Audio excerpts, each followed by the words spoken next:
So welcome दोस्तों, welcome to the channel. आज के इस वीडियो में हम बात कर रहे हैं फ्लेक्सी कैप फंड्स के बारे में। आप में से कुछ लोगों ने डिमांड किया था कि फ्लेक्सी कैप फंड्स के बारे में बात की जाए और बात किया जाए स्पेसिफिक फ्लेक्सी कैप फंड्स में कि कौन से फंड में पैसा लगाना जो है सही रहेगा और कौन से फंड में पैसा नहीं लगाना चाहिए।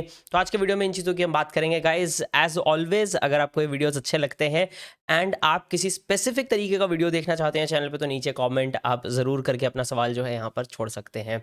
तो गाइज बात करते हैं फ्लेक्सी कैप फंड्स के बारे में। एंड आगे बढ़ने से पहले दोस्तों पहले समझ लेते हैं कि फ्लेक्सी कैप फंड होता क्या है। तो इसके नाम में फ्लेक्सी कैप यानी कि फ्लेक्सिबल कैपिटलाइजेशन, जो इसके नाम में ही इसका राज छुपा है।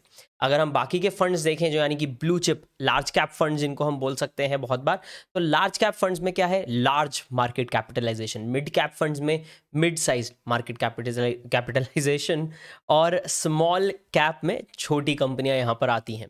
बट जब बात की जाए फ्लेक्सी कैप फंड्स की तो यहाँ पर इनका दो चीज़ें चेंज होता है। एक तो इनका बेंचमार्क इंडेक्स चेंज हो जाता है। इनका बेंचमार्क इंडेक्स जो है अलग अलग टॉप 100, निफ्टी 50, निफ्टी 100 ना होते हुए निफ्टी 500 यहाँ पर बन जाता है। एंड निफ्टी 500 बेंचमार्क को इनको बीट करना रहता है। ये हो गई एक बात। दूसरी बात, यहाँ पर फ्लेक्सी कैप फंड में मैनेजर के पास एक थोड़ा एडेड, आप समझ लीजिए, एक शक्ति रहती है। वो शक्ति क्या करती है? वो शक्ति उनको ये फ़ायदा देती है या एक एक बेसिकली वो शक्ति उनको अलाउ करती है कि मार्केट में ज़रूरत के हिसाब से वो अपने जिस कैपिटलाइजेशन में इन्वॉल्व है, जिस साइज़ की कंपनीज में उन्होंने पैसा लगा रखा है, हमारा पैसा जो है वो उसको बहुत तेज़ी से जो है शिफ्ट कर सकते हैं। तो उनके लिए कोई प्री सेट मैंडेट इस तरह का नहीं रहेगा कि यार इतना तो करना ही करना है इसमें, बिकॉज उनकी वो कैटेगरी फ्लेक्सी कैप या मल्टी कैप फंड की है। उनके पास वो फ्रीडम रहता है। इसका फ़ायदा क्या होता है दोस्तों? इसका फ़ायदा बहुत सिंपल सा है यार, कि जब मार्केट अप एंड डाउन होती है, एक सेक्टर की बात जो बनती बनती बिगड़ने लगती है और दूसरे सेक्टर की बात बिगड़ती बिगड़ती बनने लगती है, तो यहाँ पर फंड मैनेजर के पास एक अपॉर्चुनिटी रहती है कि वो उस सेक्टर में जा सके या किसी कंपनी में जा सके, एक कंपनी को छोड़ के दूसरी कंपनी में बहुत क्विकली यहाँ पर जा सके, एक बड़ी कंपनी को छोड़ के छोटी कंपनी में जा सके, छोटी कंपनी को छोड़ के बड़ी कंपनी में आ सके। तो ये फायदा यहाँ पर फ्लेक्सी कैप फंड्स में हो जाता है। एंड इस रीजन की वजह से यहाँ पर हमें फ्लेक्सी कैप फंड्स में यूजुअली थोड़े से बेटर रिटर्न्स देखने को मिलते हैं, बट यहाँ पर सेफ्टी भी थोड़ी ज़्यादा देखने को मिलती है, क्योंकि इनका जो क्वांटिटी ऑफ स्टॉक्स है वो भी थोड़ा, अगर आप यूजुअल से ज़्यादा होता है अगर आप नज़र मारें। एंड दूसरी इंपॉर्टेंट चीज़ कि ये लोग इंटरनेशनल स्टॉक्स में भी यहाँ पर इन्वेस्ट करते हैं। एंड एक बहुत बड़ा नाम इसी कैटेगरी में, बहुत बड़ा जो नाम है वो आपको पता ही होगा, जो इंटरनेशनल स्टॉक्स में अच्छा खासा एक्सपोजर लेके काफ़ी पॉपुलर हुआ है, वो है पराग पारिक का फ्लेक्सी कैप फंड। उसकी भी आज के इस वीडियो में हम बात करेंगे। बहुत सारे लोग अभी भी टेंशन में है कि यार वहाँ पे तो नई एंट्रीज लेनी बंद हो गई थी, क्या सीन है, क्या करें नहीं करें, पराग पारिक में करना चाहिए या अब तो वो बोरिंग हो गया है। बहुत सारे लोगों का ऐसा भी कहना है। तो उन चीज़ों की आज के इस वीडियो में बात करेंगे। तो आप लोगों ने पहले तो अभी बेसिकली समझ लिया है कि फ्लेक्सी कैप फंड क्या है, उसका फ़ायदा क्या होता है। एंड अब बात करते हैं स्पेसिफिक फंड्स की गाइस। तो उसमें बढ़ने से पहले एक इंपॉर्टेंट चीज़ हमें समझनी है। फ्लेक्सी कैप यानी कि यहाँ पर मूवमेंट जो है फंड्स की ज़्यादा होनी है, तो हो सकता है आपको एक्सपेंस रेशो थोड़ा ज़्यादा देखने को मिले, एक बात। दूसरी बात, यहाँ पर जो मूवमेंट बिकॉज फंड्स की ज़्यादा होनी है, तो बहुत ही बड़ा अगर AUM होगा, यानी कि एसेट अंडर मैनेजमेंट, यानी कि फंड का साइज जितना टोटल कुल मिलाकर उसमें पैसा है, जितना ज़्यादा वो होगा उतना डिफिकल्ट उसके लिए होता जाएगा एक अच्छा रिटर्न देना, क्योंकि उतना स्लो मूव करेगा। तो जितना बड़ा फंड होता है या जितनी बड़ी पोजीशन होती है, उतना टाइम लगता है एक पोजीशन से इन एंड आउट होने में। यानी कि अगर मेरे पास कुछ 1000 करोड़ की पोजीशन है, तो मैं मार्केट में एक दिन में तो उसको ऑफलोड नहीं कर सकता, उससे मार्केट पे बहुत ही बुरा असर पड़ेगा। तो मुझे क्या करना होता है, मुझे थोड़ा थोड़ा करके उसको एग्जिट करना होता है। तो बहुत बार जो बड़ी पोजीशंस हैं उनको एग्जिट होने में महीना महीना लग जाता है। तो यहाँ पर इट माइट मेक सेंस कि हम सबसे बड़ा फ्लेक्सी कैप फंड जिसका AUM सबसे ज़्यादा है उसको ना चुने। कुछ केसेस में ऐसा हम कर सकते हैं, कुछ केसेस में करने का ज़रूरत नहीं भी है, तो वो भी आज के इस वीडियो में हम देखेंगे। तो मैं स्क्रीन शेयर आपके साथ कर देता हूं और आते हैं मेरी स्क्रीन पे। गाइस स्क्रीन के नाम पे आप जो है लाइक बटन ज़रूर दबा दें। तो मैं आया हूं यहाँ पर मनी कंट्रोल की वेबसाइट पर। आप मनी कंट्रोल यूज़ कर सकते हैं, कोई भी वेबसाइट यूज़ कर सकते हैं, AT मनी की वेबसाइट यूज़ कर सकते हैं।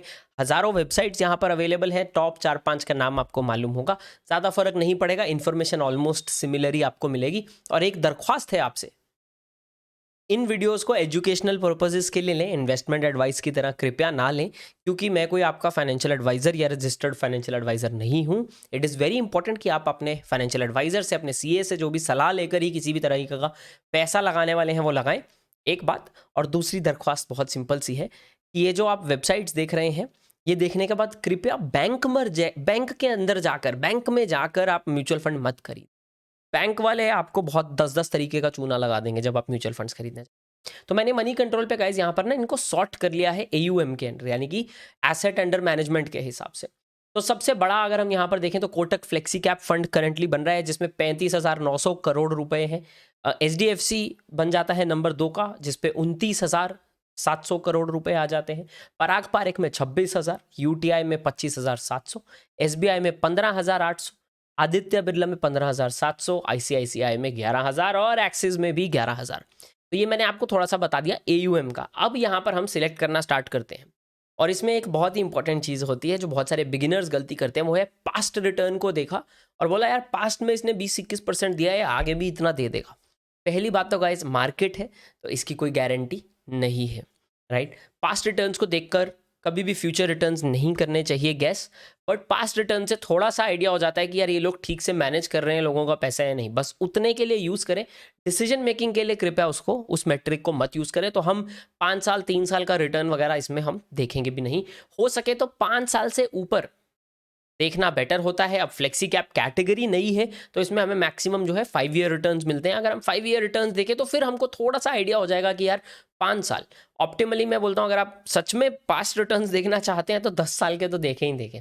तो पराग पारेख फ्लेक्सी कैप फंड की बात करते हैं, जो सबसे ज़्यादा पॉपुलर फंड है इस कैटेगरी का, एंड इसने बहुत ही अच्छे रिटर्न्स दिए। बहुत सारे इन्वेस्टर्स बहुत ही खुश हैं इससे। मैं खुद इसमें इन्वेस्टर हूँ काफ़ी लॉन्ग टाइम से, SIP इन्वेस्टर हूँ बाय द वे। मैं SIP वाला ही बंदा हूँ, मैं लमसम वाला इंसान नहीं हूँ। तो यहाँ पर अगर हम फंड साइज़ की बात करें, 26,000 करोड़ फंड साइज़ है, 0.78% इनका एक्सपेंस रेशो है। एक्सपेंस रेशो कृपया याद रखें, क्योंकि आगे जब हम बाकी के फंड्स देखेंगे तो वहाँ पर आपको थोड़ा थोड़ा चीज़ों का फ़र्क पड़ेगा। आधा % ऊपर नीचे भी बहुत ज़्यादा लॉन्ग टर्म में बहुत ज़्यादा असर करता है। पराग पारेख में जो कंसर्न है मैं वो आंसर कर देता हूँ। क्या ये फंड अच्छा है? ऑफ कोर्स ये फंड हाउस अच्छा ही है। ये फंड हाउस ट्रस्टवर्दी है, काफ़ी बड़ा फंड हाउस है, इंडिया के लार्जेस्ट फंड हाउसेस में से आता है, तो वो ट्रस्ट यहाँ पर है ही है। बट बात आती है यहाँ पर जो सेबी वाला इशू हुआ था, यहाँ पर पराग पारेख आगे और पैसा ना ले पाए, ये क्या सीन था? वो सब हो गया है। अब जो पराग पारेख की हम अगर बात करें गाइस, तो पराग पारेख के जो फ्लेक्सी कैप फंड है उसमें डायरेक्टिव ऐसा था कि फॉरेन इन्वेस्टमेंट जो है कम करनी है, डोमेस्टिक इन्वेस्टमेंट बढ़ानी है। एंड यही सेम चीज़ जब हम बाकी के म्यूचुअल फंड जिस लिस्ट में कवर करेंगे तो आप नोटिस करेंगे कि पराग पारेख फंड जो है उनका फॉरेन इन्वेस्टमेंट काफ़ी ज़्यादा है, उनका डोमेस्टिक इन्वेस्टमेंट जो है वो कम है थोड़ा सा। तो वो अब धीरे धीरे उसको बढ़ाना है, फॉरेन इन्वेस्टमेंट को कम करना है। और इसके अलावा पराग पारेख वालों ने क्या किया, अपनी कैश पोजीशन भी अब बढ़ा ली है। उसके बाद वो पूरे सिनेरियो के बाद तो फॉरेन कम कर रहे हैं, कैश पोजीशन बढ़ा रहे हैं, डोमेस्टिक पोजीशन बढ़ा रहे हैं। एंड आई थिंक वो इनको अच्छा नेविगेशन का मौका भी देगा। हालांकि पास्ट में काफ़ी बड़ा चंक इनका एक फॉरेन इन्वेस्टमेंट में रहा है, तो इनके लिए शायद एक नया खेल भी हो सके। तो हमको देखना पड़ेगा कि ये कैसा रिटर्न देता है। पर उसके लिए डोमेस्टिक जो मार्केट्स है, इंडिया का मार्केट है यार, वो ऐसा फीलिंग तो सबको है कि वो US की मार्केट से बेटर कर पाएगा, बिकॉज इन्फ्लेशन इंडिया में भी वेरी हाई है। कोई बात नहीं, बहुत काफ़ी ज़्यादा इन्फ्लेशन और महंगाई काफ़ी बढ़ के आ रही है, बट US में जो हालत चल रही है वो यहाँ पर इंडिया तक शायद नहीं पहुँचेगी। तो अगर हम पराग पारेख कैप की बात करें तो यहाँ पर 70 करंट अगर बात करें तो 70.89% अभी ये बोल रहे हैं डोमेस्टिक इक्विटीज़ में है, जिसमें से 57.5% जो है वो यहाँ पर लार्ज कैप स्टॉक्स में आ जाता है, 3.7 मिड कैप में, 8.6 जो है स्मॉल कैप में। एंड जितना मुझे याद है अबाउट 10% जो है इन्होंने यहाँ पर कैश पोजीशन मेंटेन करने की यहाँ पर कोशिश की थी। नाउ अगर हम बात करें यहाँ पे पोर्टफोलियो में कि क्या क्या इनका चल रहा है, तो आप देखें फॉरेन इक्विटी होल्डिंग्स जो है यहाँ पर 18% पर ये लोग ले आए हैं। तो पहले काफ़ी ज़्यादा इनकी यहाँ पर होल्डिंग्स होती थी। इसमें आप एक चीज़ और कर सकते हैं, मनी कंट्रोल में चाहे तो आप इनकी इंटरनेशनल होल्डिंग्स जो हैं वो चेक कर सकते हैं। इंटरनेशनल होल्डिंग्स इनकी एक साल में हाईएस्ट कितनी रही है और एक साल में लोएस्ट कितनी रही है, अब वो भी यहाँ पर चेक जो है कर पाएंगे। डिटेल्ड पोर्टफोलियो एनालिसिस जो यहाँ पर आता है उसमें आप देख सकते हैं। सो पराग पारेख में लार्ज कैप थोड़ा ज़्यादा रहता है, ट्रेडिशनली ये लोग ऐसा ही करते हैं बिकॉज उससे थोड़ी सेफ्टी यहाँ पर मेंटेन रहती है। तो आई विल सजेस्ट पर्सनली आप अगर फ्लेक्सी कैप फंड्स का पोर्टफोलियो बनाना चाहते हैं, यानी कि आप अपने पोर्टफोलियो में लेट्स से एक 30% जो एलोकेशन है वो फ्लेक्सी कैप को या मल्टी कैप को देना चाहते हैं, तो उसमें 2 या 3 मैक्स आप यहाँ पर गिने। हम बात ज़्यादा फंड्स की करने वाले हैं, इसमें से जो आपको सूट करेगा, जिनका एलोकेशन आपको लगता है यार हाँ ये मुझे पच रहा है, उसको आप यहाँ पर यूज़ कर सकते हैं। नंबर 2 गाइस जिसकी बात करना चाहता हूँ वो है यूटीआई का flexi cap fund. Again please ये सारे के सारे आप डायरेक्ट प्लान लें एंड ग्रोथ प्लान लें। डायरेक्ट प्लान बहुत ही ज़्यादा यहाँ पर ज़रूरी हो जाता है। अब यहाँ पर एक चीज़ नोटिस करने वाली है, इनका जो एक्सपेंस रेशो है गाइस वो है 0.92%, और इनका फंड साइज कंपेयर टू पराग पारेख, इनका फंड साइज थोड़ा सा यहाँ पर छोटा हो जाता है, 25,700 ऑलमोस्ट 25,800 करोड़ के आसपास का। इनके फंड की अगर बात करें, अब यहाँ पर हमें पराग पारेख वर्सेस बाकी के जो फंड्स हैं इस लिस्ट में, उनके पोर्टफोलियो एलोकेशन के अंदर अंतर पता लगेगा। 96.49% डोमेस्टिक इक्विटीज में ये लोग हैं, 44% लार्ज कैप में है, 24% मिड कैप में है। तो यहाँ पर थोड़ी वॉलेटिलिटी आपको पराग पारेख के कंपैरिजन में ज़्यादा देखने को मिल सकती है, क्योंकि इनका mid cap and small cap का जो एक्सपोजर है थोड़ा ज़्यादा है करंट सिचुएशन में। बाद में अगर अगले क्वार्टर में पराग पारेख वाले भी चेंज करने लगे तो फिर वो हम आगे जाकर यहाँ पर देखेंगे। इसके अलावा अगर हम यहाँ पर बात करें कि पोर्टफोलियो में और यहाँ पर हम क्या देख रहे हैं, तो एक इम्पॉर्टेंट चीज़ जो हमें यहाँ पर जिस चीज़ पे नज़र डालनी है, इन्होंने थोड़ा सा यहाँ पर जो है apparently some exposure to date है। आई एम नॉट श्योर कि एग्जैक्टली क्या है इसका मतलब, बट वो थोड़ा क्लैरिटी में आपके लिए मुझे मिलेगा तो मैं एक कम्युनिटी पोस्ट यहाँ पर डाल दूंगा, ट्विटर पर भी एक ट्वीट कर दूंगा, तो आप बने रह सकते हैं चैनल पर एंड आपको पता लग जाएगा। तो यहाँ पर भी जो यूटीआई भी है वो बड़ा है, ये लोगों ने इनके जो मैनेजर्स हैं वो अच्छे से मार्केट को नेविगेट करते आए हैं, तो this also makes for a good fund. अब तीसरा फंड जो है वो थोड़ा रिस्की है। मैं अभी 3 फंड्स की बात कर रहा हूँ, उसके बाद मैं आपको 2-3 बोनस फंड्स भी यहाँ पर बताने वाला हूँ। तीसरा फंड जो है वो रिस्की है, वो छोटा फंड है, काफ़ी पॉपुलर फंड है, काफ़ी ज़्यादा रिटर्न दिया है। ज़्यादा रिटर्न क्यों दिया आप समझ ही गए होंगे, क्योंकि वो छोटा फंड है। वो मार्केट में ना इन आउट जो है काफ़ी जल्दी से हो सकता है और काफ़ी कन्वीनियंटली हो सकता है, जो ये बड़े बड़े 25,000 का AUM 26,000 का AUM वाले नहीं हो सकते। एंड आपने ठीक गेस किया, उसका नाम है क्वांट का फ्लेक्सी कैप फंड। ना क्वांट के फ्लेक्सी कैप फंड में भी एक्सपोजर है मेरा personally, so just a quick disclaimer. ये फंड साइज की बात करें तो गाइस 650 करोड़ भी यहाँ पर इस फंड का साइज नहीं है, तो इस चीज़ का प्लीज़ ध्यान रखें। क्या ये ट्रस्ट वर्दी फंड हाउस है? अपने आप से मुंह उठाकर तो कोई फंड नहीं बना सकता इंडिया में, वो पॉसिबल, इनफैक्ट पूरी दुनिया में ऐसे पॉसिबल नहीं है कि आप स्टॉक मार्केट लिस्टिंग और म्यूचुअल फंड लिस्टिंग इस तरह से कर लें। पर अगर हम बात करें साइज़ की, तो अगर आप साइज़ को थोड़ा सा सिक्योरिटी से कंपेयर करना चाहें तो यहाँ पर आपको थोड़ा सा जो है प्रॉब्लम देखने को मिल सकता है। अगर मैं इसको कंपेयर करूँ अब डोमेस्टिक एंड फॉरेन की बात, तो 99% डोमेस्टिक एक्विटीज़ में है, 73% लार्ज कैप में है, बट 14 ऑलमोस्ट 15% जो है यहाँ पर मिड कैप में है। अगर मैं इसी को कंपेयर करूँ यहाँ पर यूटीआई के साथ, तो 24% मिड कैप में है। तो क्वांट जो है करंट होल्डिंग्स काफ़ी ज़्यादा लार्ज कैप में मूव हो गए हैं। अब इन्होंने क्यों किया है, क्या इनको लग रहा है कि मार्केट थोड़ी ज़्यादा वॉलेटाइल हो सकती है, तो लार्ज कैप्स आर बेटर, क्योंकि लार्ज कैप से काफ़ी पैसा ड्रेन हो गया है, वो अब वक्त ही यहाँ पर बताएगा, but it is important. And flexi cap में अगर आप आना चाहते हैं, आप SIP लगाना चाहते हैं, तो एक बहुत इंटरेस्टिंग चीज़ जो आप यहाँ पर ट्राई कर सकते हैं फ्लेक्सी कैप फंड्स के साथ, वो है आप यहाँ पर देखें कि ये लोग क्या कर रहे हैं।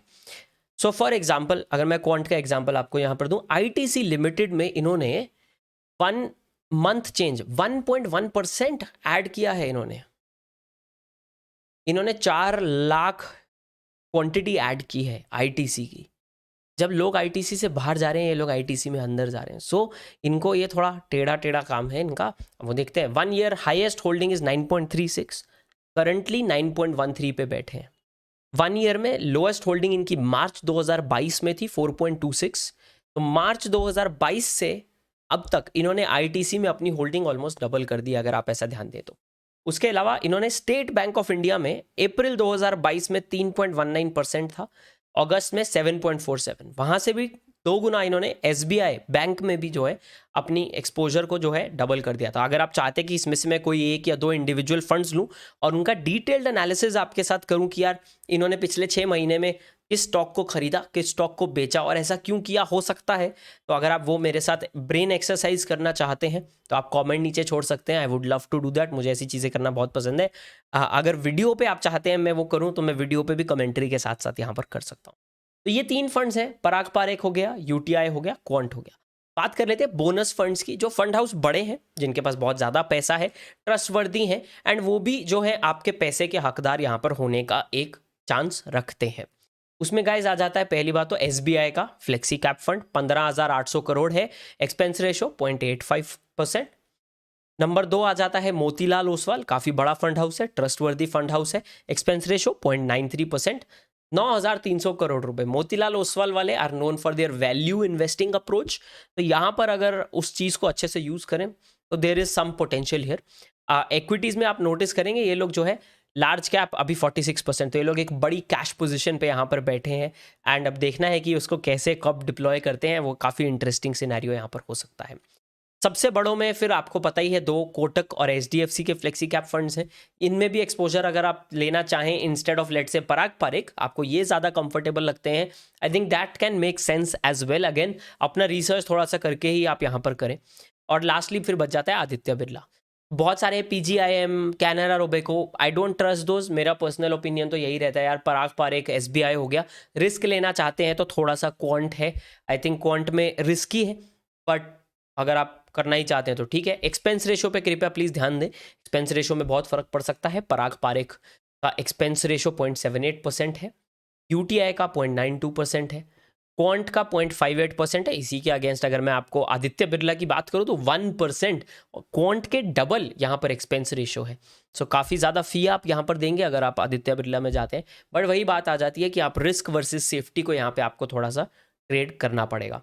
ये कुछ फंड्स हैं, अगेन अगर रिपीट करना चाहूँ, पराग पारेख, UTI और क्वांट। थोड़ा सा सेफ होना चाहते हैं तो SBI, मोतीलाल ओसवाल, और आप आदित्य बिरला देख सकते हैं। अगर आप टॉप 2 में जाना चाहते हैं, अगर आप चाहते हैं कि मेरे को कोई रिस्क नहीं लेना है, मेरे को सिर्फ म्यूचुअल फंड में इंटरेस्ट और सिर्फ फ्लेक्सी कैप म्यूचुअल फंड में इंटरेस्ट है, मेरे पोर्टफोलियो में मेरे को फ्लेक्सी कैप डालने हैं, पर मेरे को ना रिस्क विस्क फालतू का लेना नहीं है और ये सब रोज़ रोज़ आके मार्केट नहीं देखनी है, ज़िंदगी जीनी है, तो हो सकता है आपके लिए जो है HDFC, SBI, कोटक, ये 3 का जो कॉम्बिनेशन है ये स्ट्रॉन्ग साबित हो सकता है। ये तीनों बाय द वे बाकायदा आपको सिमिलर ही तरीके के रिटर्न्स देंगे, बिकॉज सिमिलर कैटेगरी के हैं, बट हर फंड मैनेजर अलग तरीके से चीज़ें चलाता है। तो 3 फंड्स का exposure usually to build a portfolio of flexi cap funds, yes why not, right. अगर आपका 1 लाख का पोर्टफोलियो है एंड उसमें आप 30,000 रुपये जो है फ्लेक्सी कैप फंड्स में डालना चाहते हैं, तो 3 फंड्स में आप उसको डिवाइड यहाँ पर कर सकते हैं। थोड़ा सा सेफ्टी बरकरार रहती है, आई डू बिलीव दैट। बहुत सारे लोग बोलते हैं एक ही फंड में डालो, बहुत सारे लोग बोलते हैं 2 में।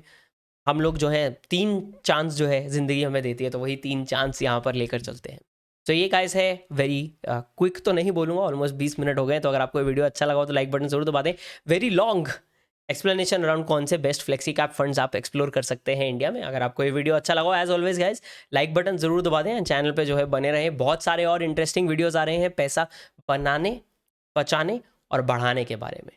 तो अगर आपको इन चीज़ों में इंटरेस्ट है तो मिलते रहेंगे आने वाले वीडियोस में गाइस। तब तक के लिए बाय एंड टेक केयर।